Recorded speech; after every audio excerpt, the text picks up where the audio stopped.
its green capital, Green Media Forum, Dr. Clara Mavellia, Director of Culture Entrepreneurship Institute, Berlin, Germany. No. Thank you. Hello to you all.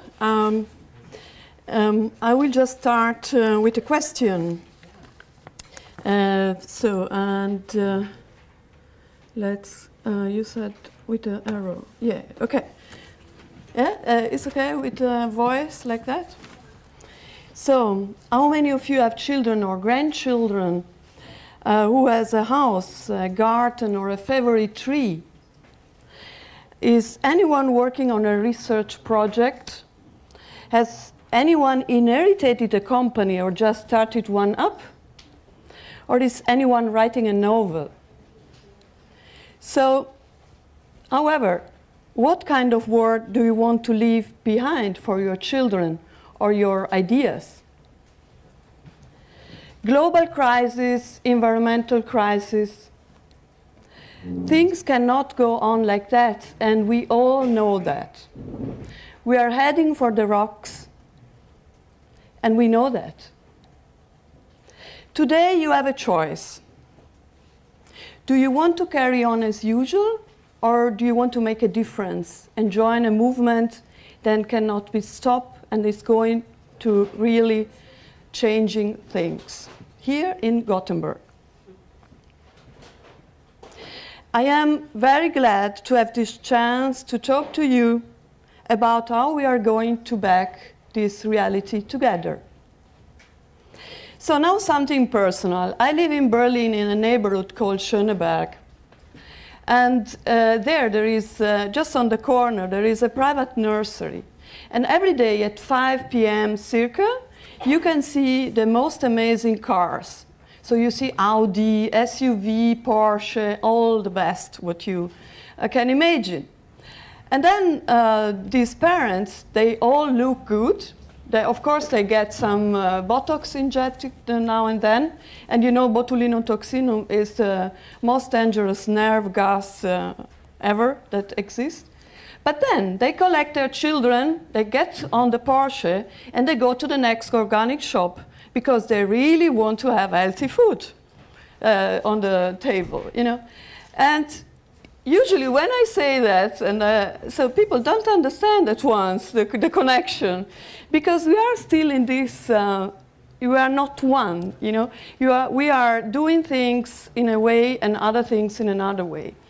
And my suggestion is not to wag the moral finger, but to try to do things, to put things together, what we are doing. Just to be clear, again, I'm not here to wag a moral finger. We have all our weaknesses, and I do think we can carry on with these weaknesses. But we just have to go about it another way. And, you know, I don't drive a Porsche, but I do have a big carbon footprint because I'm coming quite often to Gothenburg for personal reasons. On the other hand, I do my bit in other ways.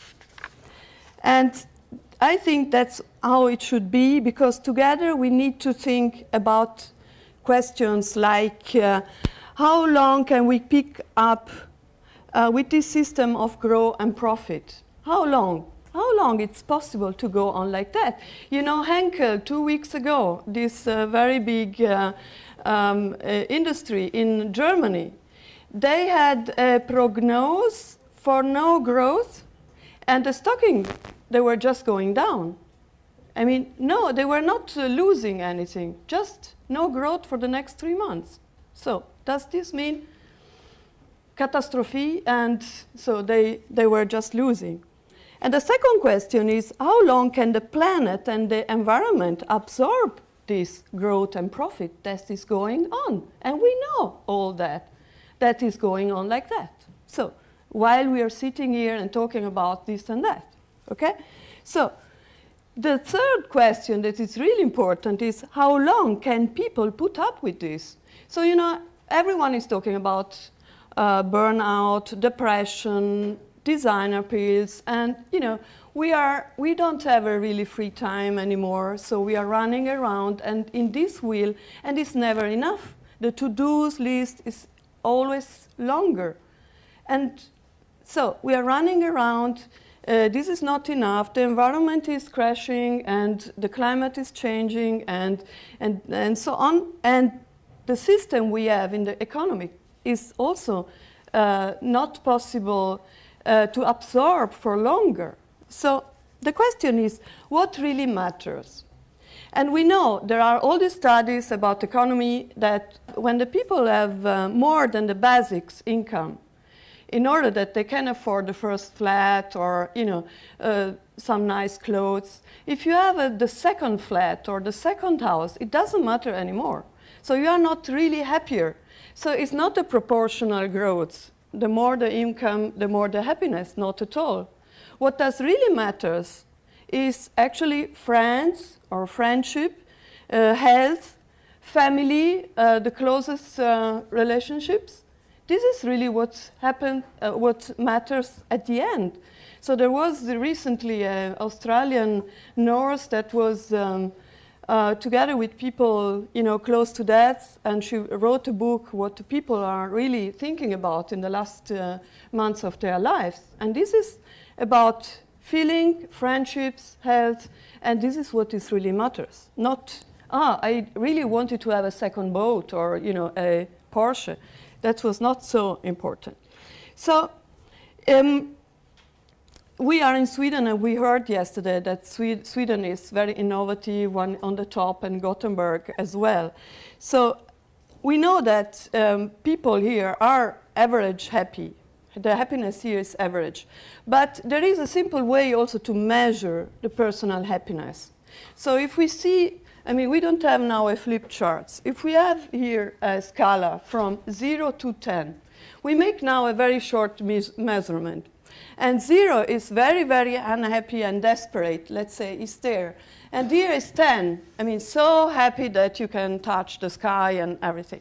So if I ask to raise your hand, if you are really by 0, really desperate, is anyone so terribly depressed? Okay, we have one. You're an exception. Okay. Okay. Okay. Okay, so then let's see, by 2, is anyone so a little depressed or sad or something like that? Anyone? No. Okay, let's see, 3, 4, 4 by 4. So then 5. Now we are 5. Who is feeling like in between? Not happy, not desperate. There, 1. So now it starts to get interesting. We are at 7. 7, who is for 7? 1. 2, 3, not even. So now we are 8, 8, 9. So this is great. It's like in Bavaria. Okay, and 10, who is so happy? So it's wonderful. It's really wonderful. Thank you very much. You are very much average for the Western countries, but in Bavaria they were all by 9, 10, because Bavaria was there at a conference 1 week ago, and Bavaria is a very happy island. It's not Swiss, where they are also. No, okay. But it is incredible. If you see the studies, this curve is really going like that. Here's nothing, and then you have 7, 8, 9, and then like that. So the happiness, the personal feeling for happiness of the people in the Western countries. So you are really average. So it's not so terrible, actually, as most of the people think. So now you have a problem, because you have enough income, and you are happy. How to increase your happiness? If not with money? So I'll tell you, taking responsibility for the environment, for your closer environment, or for the biggest question of this world. And this is why, if you are knowing that you are doing something good, you automatically also feel happier. So let's start this together. So not clothes, not junk food, not technical devices is making you happier. This is only addiction. It's only a kind of compensation for stress, loneliness, or because you need to be acknowledged. But take a responsibility and doing something good. This is making you happier. And this is the first reason why we should start this movement. So the way we do until now is just to compensate emissions. So our carbon footprint, we try to compensate emission buying green miles, or we go to My Climate portal, and if we are flying, we just buy some miles or a possibility to compensate these emissions. So, and my suggestion is that it's too simple to appease the conscience doing that, and carry on heading for the rocks. So we can all make our personal contribution. And this is easier if we first try to understand what sustainability actually means. Because everyone is talking about sustainability, but sustainability is a principle coming from forestry. You know, forestry, the science of forestry, were the first one talking about sustainability, because trees, they are living for many centuries, so that means many generations of human beings. And you have to be sure that a forest can perform all its functions. So you can only consume the resources that you can replace. And this is sustainability. This is the principle of sustainability, to consume that what you can replace. Very easy, actually. And this is the pattern we need to adopt if we want to do all we can to leave for the future generation a better world, or at least not a worse world than we have now. There is something everyone can do, and it is not always easy, but we have the power of social capital. We have the work of people like Bertula Bergstrand, and social media and networking. And we are in a country, in a city that is open for innovation and has a heart and a mind for these topics. So that's why it's like that I believe that Gothenburg is the perfect place to set up a permanent green observatory, which we all recognize as an authority and which we can all turn to for guidance. And the Green Media Forum stands for these principles. Things cannot go on as they are, and each of us can do something about it, and this can also be a joy to do. So not with a moral waving finger. Small steps, but big difference. And we have an opportunity to influence things at different levels, in society, in the companies, and in private.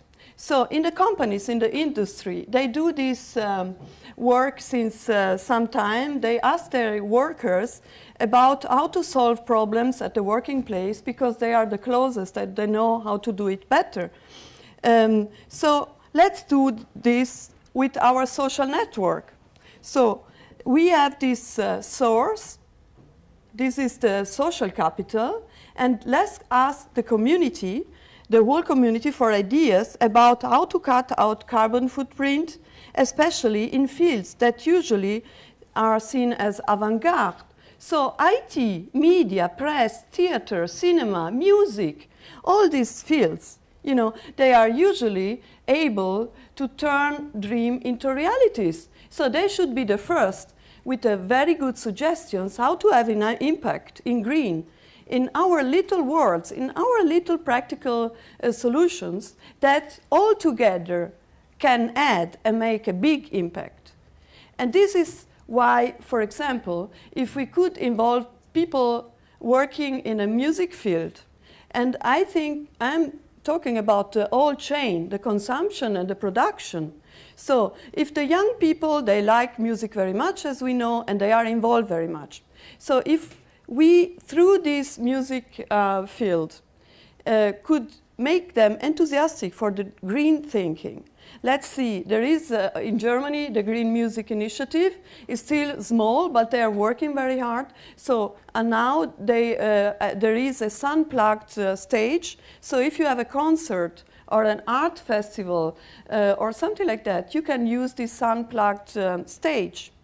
Or why don't ask the industry producing CD not to use so much plastic to package the CDs, or much more. There are so many examples we could go on with this, you know. And also we can have an impact making pressure. So if a discotheque is using renewable energy, this can have one more point, and we could say, okay, we go to that discotheque as a young people because we know that we support that. And after a while, all the other clubs or location would follow with this idea.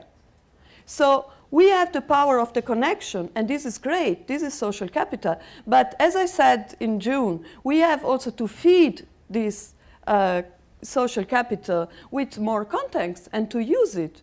We are going to now have a kind of global brain. So let's feed this brain also with contents and with things that we can do. First of all, let's collect these suggestions and start to spread this idea.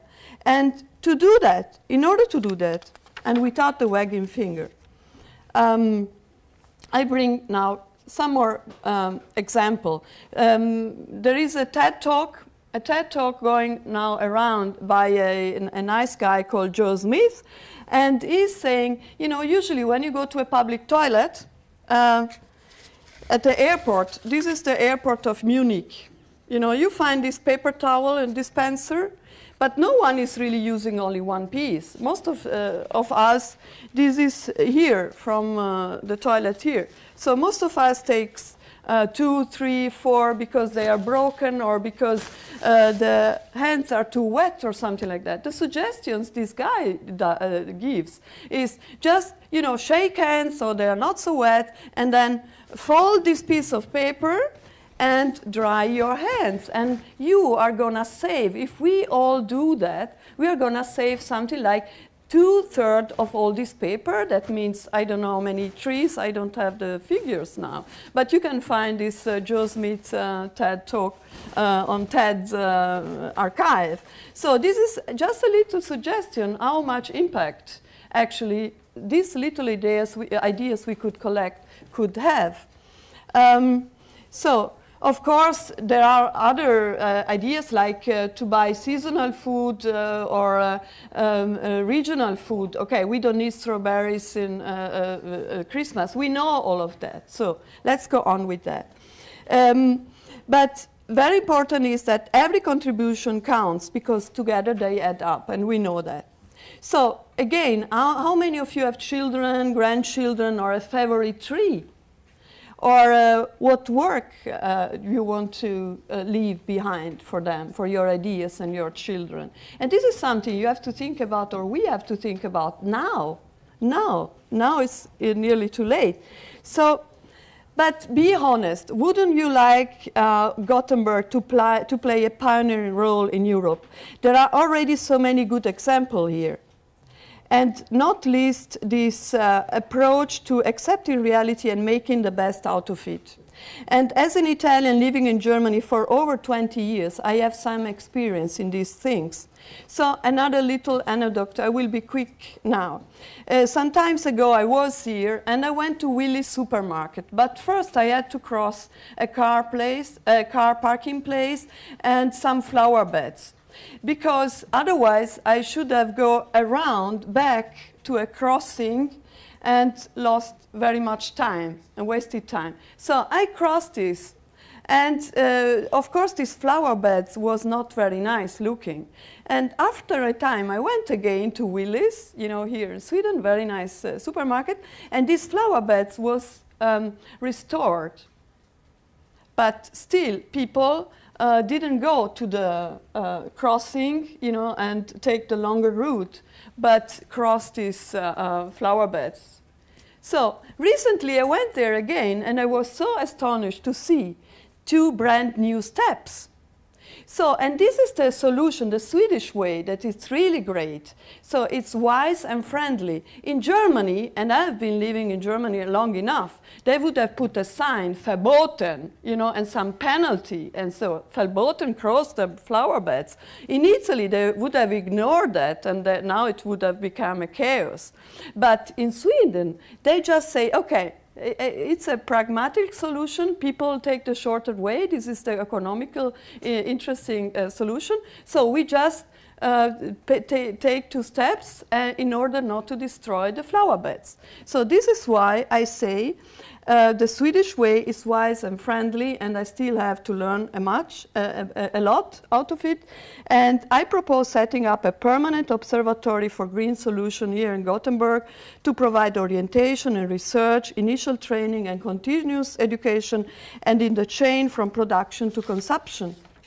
And we would, on this issue, we would be more efficient rather than working as we have until now in many little projects and campaigns around. And for Gothenburg, this would be a great gain because you would be able to build on your reputation and as an innovative and open city. And in 9 years, when you reach your anniversary, this center will already be established. Right, so let's start turning this idea into a reality. The municipality, a member of it was here yesterday, could work together with University of Gothenburg. There is a very nice institute for innovation and entrepreneurship with Professor McKelvey. And then we need some companies that are already working in music, like Spotify, and in these other fields, so that they can work also on their products and improve them. And we pool together with Bertula Bergstrand and his social capital, we pool all these skills and perspectives, different perspectives, and we found and develop a permanent observatory here in Göteborg for green solutions. And naturally, I mean, if it's needed, I could help at the beginning, but the most important question is, again, what difference will you be making from now on? And I would like if every one of you, let's say there are now 50 people here, go home and reach their close family members or circle of friends. So 50 times 5, let's say, we reach already 250. And if everyone is using social media too, we will read, of course, we will start, of course, we will reach many more people, and we can start this movement I am talking about with this support of, I hope, of the municipality. And after all, there is only one way to go, and this is forwards. Because I cannot imagine that we want to leave coming generation a worse world than the one we have. So I wish all of us a fruitful partnership and a very enjoyable one. And thank you, ladies and gentlemen, and thank you, Bertula, for organizing this. Thank you.